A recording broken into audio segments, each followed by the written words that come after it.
Okay, so this is my new character for our continuing Dark Age of Man campaigns. We are going into our fourth session, rotating GMs. I've GM'd one, David's GM'd two. Sam is going to, I have presented one, David has presented two, and Sam is going to present the next one.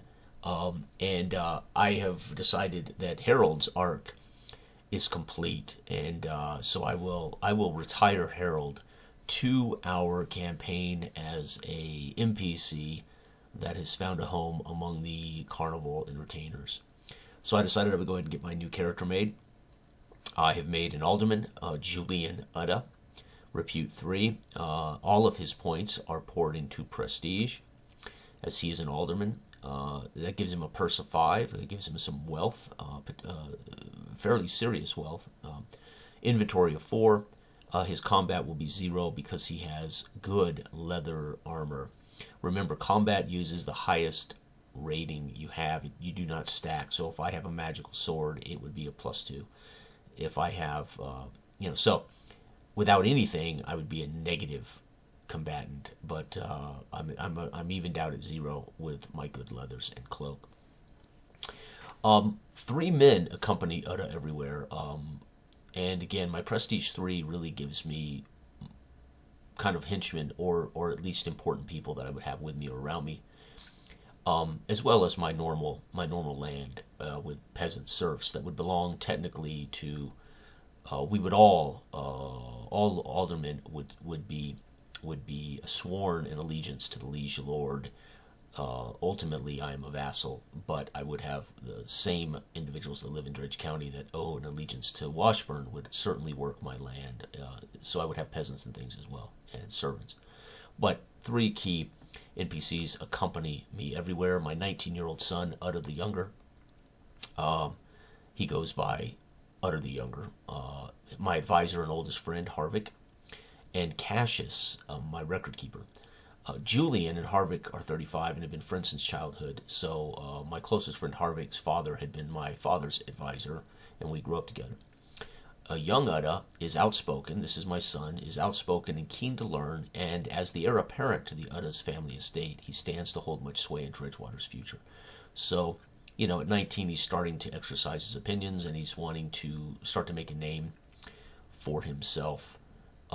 And therefore, because he knows he will inherit, and he knows that he needs to keep up the family market share in social class, so to speak. Casius is a learned man, although a simple record keeper. He was brought from London 6 years ago to record all the family's dealings, history, and legal accounts. So Casius is an actual servant/employed professional. He would get a certain amount of silver a year for his efforts.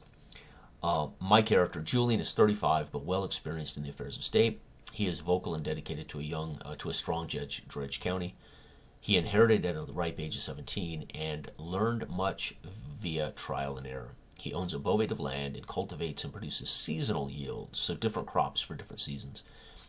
He and Lord Washburn have a long-lasting friendship, bonded by law, as my now dead wife, my former wife, deceased, was Washburn's sister. Oops, looks like I missed an N there, right? And again, forgive my spelling of that. I use Notepad, so it's easy to share and it's easy to just type stuff up real quick.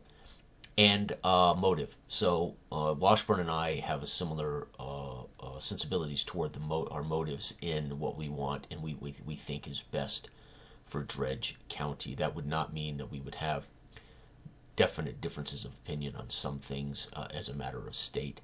But there is my new character, Alderman Julian Udda. He will come with some weight in the entire county as an alderman with a darn good prestige score. 1 prestige score away from being the highest you could possibly be. So he definitely carries political weight, and with that, the responsibilities of a manse and the responsibilities of a bovate of land and responsibilities to sitting sometimes as a judge in civil courts or justicar, things like that. Yeah, he could end up ordered by Washburn to travel to the far edges of Dredge County, for instance, to collect to oversee a court or to collect a prisoner or things like that. So there's all kinds of ways my character can be involved in many different facets of state, so to speak, as well as his own family responsibilities. So I thought I would share this, again, an idea of what characters can be in Dark Age of Man. I have played an outcast with a -1 prestige, and now I'm going to play almost the exact opposite of that. I'm going to play a high-level, important figure in Dredgewater. This is going to be great fun. All right, thank you for watching. Bye-bye.